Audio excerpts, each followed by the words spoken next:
भैया फोन निकाल।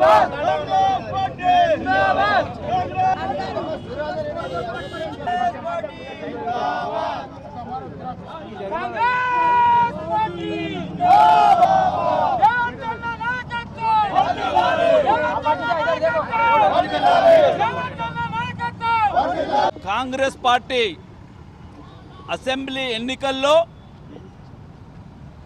December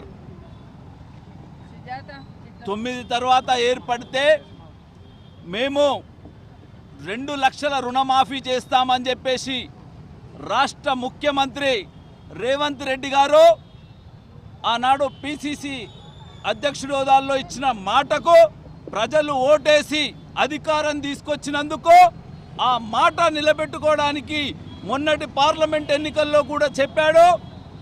August 15 నాటికి ఈ రాష్ట్రంలో 2 లక్షల వరకు రుణాలు ఉన్నటువంటి కర్షకులది, రైతులది, ఈ కన్నీటితో బాధపడుతున్నటువంటి వ్యక్తుల కన్నీరు తూడ్చడానికి ఆనాడు సోనియా గాంధీ 2004లో 9లో రాజశేఖర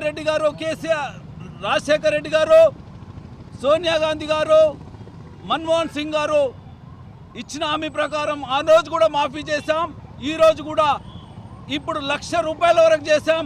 ఆగస్టు 15 నాటికి పూర్తిగా 2 లక్షల వరకు రిమైనింగ్ అమౌంట్ని కూడా మాఫీ చేస్తామని చెప్పేసి రాష్ట్ర ముఖ్యమంత్రి గారు తెలియజేశారు. దాంట్లోనే భాగంగా ఈరోజు రాష్ట్ర వ్యాప్తంగా 700 కోట్ల రూపాయల్ని రైతుల ఖాతాల్లో బ్యాంకుల్లో జమ చేసి వారికి ఉపశమనం కలిగించి రాబోయే రైతు నాట్లలో వాళ్లకు ఉపయోగకరంగా ఉండేటట్టుగా ఈ రాష్ట్ర ప్రభుత్వం, రాష్ట్ర మంత్రివర్గం తీసుకున్న నిర్ణయానికి రాష్ట్రంలోని రైతులందరూ హర్షిస్తున్నారు. అదేవిధంగా జిల్లాలోని రైతులందరూ కూడా హర్షిస్తున్నారు. దాంట్లో భాగంగా మేము ఈరోజు రేవంత్ రెడ్డి గారికి పాలాభిషేకం చేసి హర్షం వ్యక్తం చేస్తున్నాం.